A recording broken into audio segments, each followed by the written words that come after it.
Healing krisis itu adalah satu proses adaptasi ya di dalam tubuh kita.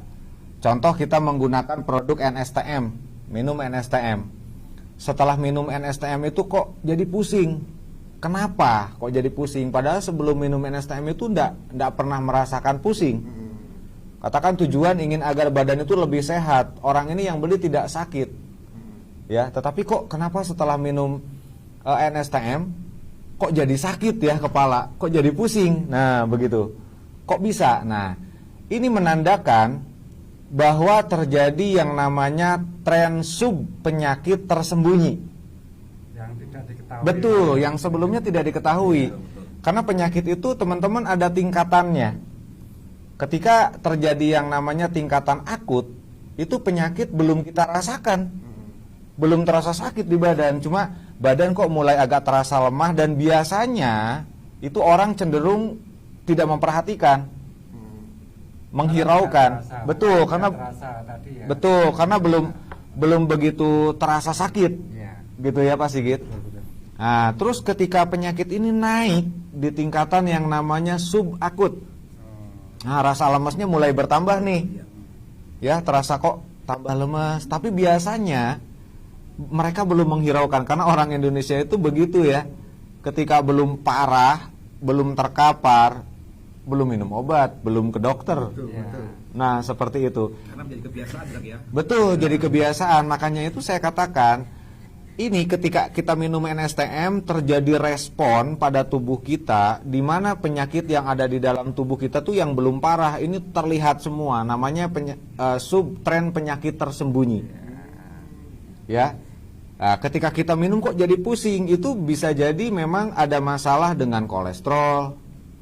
Bisa terjadi ada masalah dengan trigliseridanya nih, sodiumnya di dalam darah tinggi, berarti tandanya darahnya kental. Nah, kok jadi pusing? Terus kok kenapa terjadi mual ya? Nah, itu tadi pusing ya. Pusing ini dari bisa dua masalah kalau tidak kolesterol, trigliserida tinggi. Tanda-tanda trigliserida tinggi itu badan sering pegal-pegal, kaku-kaku. Nah, itu tandanya trigliserida tinggi. Memang kandungan trigliserida di dalam darah itu jarang diketahui. Bahkan orang tidak tahu apa ya. Orang kalau dalam bahasa teman-teman laboratorium tuh kita disingkat TG. TG-nya tinggi, trigliserida artinya ya. Gitu. Jadi sodium di dalam darahnya itu tinggi karena sifat sodium itu akan mengentalkan darah. Dan sodium itu ada pada garam yang paling banyak. Makanya orang yang tensi tinggi itu harus mengurangi garam. Betul ya.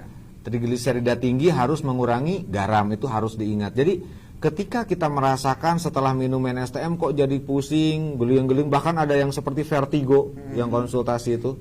Nah, itu tolong kurangi konsumsi garamnya.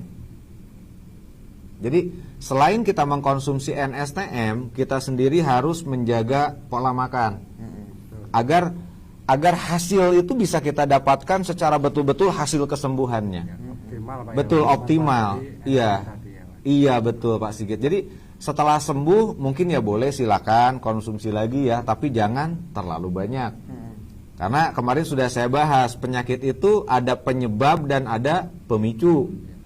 Nah, penyebab orang tensi tinggi itu bisa dari karena ada penyempitan pembuluh darah pena, ada penyumbatan pembuluh darah pena ya, pembuluh darah balik yang membalikkan darah dari otak itu ke jantung. Nah, ketika darahnya menjadi kental, maka akan terjadi kesulitan nih. Kalau saya gambarkan seperti ini. Ini ada selang, ya, terus dikasih air. Kalau mau nyiram bunga, ujung selang ini kita tutup sebagian. Akhirnya aliran air kan jadi tekanannya kenceng. Nah, seperti itu. Terjadinya yang namanya tensi tinggi, hipertensi. Jadi tekanannya bukan orang kampung ada banyak juga, Pak, ini saya kebanyakan darah.